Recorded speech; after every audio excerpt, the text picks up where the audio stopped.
Stop eating eggs. Why is nobody talking about how detrimental eggs are for our health?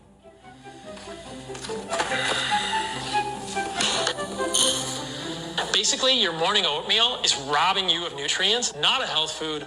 Horrible breakfast. This video does a great job poking fun at something that's a real prevalent issue in the health and fitness industry. So I thought this would be a good time to point out to you guys the top 3 red flags to look for to avoid health misinformation on the internet. The first one's going to be speaking in absolutes, saying phrases like, this food is toxic, or doctors are lying to you, or you should never eat this. It's usually bullshit. Real experts who are trying to explain health information are never going to use fear-mongering as a way to do it. Eliciting strong emotional responses is a way to try and sell people something. So if you're ever watching somebody and they're speaking in absolutes like this, check their bio. Chances are they have a link to a product they're selling. The second one's going to be an over-reliance on hypothetical mechanistic hypotheses. This is where somebody will bring up a scary biological mechanism as if that proves real-world health outcomes. But this isn't the case. Mechanistic plausibility does not equal clinical significance. So when people use phrases like this causes inflammation or this ingredient damages your mitochondria, it's important to ask, has that been shown in real human clinical trials, or is that just a mechanistic hypothesis? Because while a lot of mechanisms do have plausibility, most of them never cross the realm into actual clinical data. It's not important what happens in a lab or what happens in a rat. What's important is what happens in the human body when we consume something.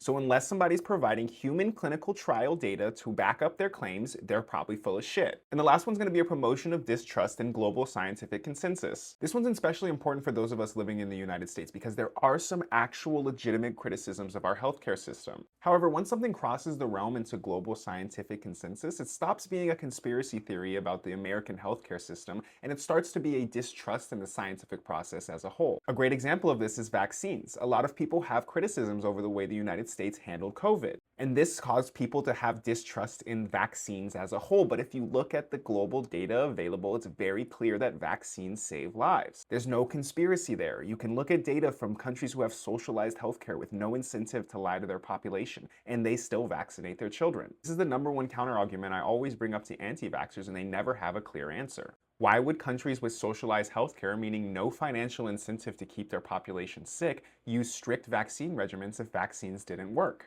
Another example of this is Eastern medication. If Chinese medicine worked, then China wouldn't have adopted Western medication as their frontline medical treatment. So interact with this post and share this with somebody so that we can help stop the spread of this kind of misinformation on the internet.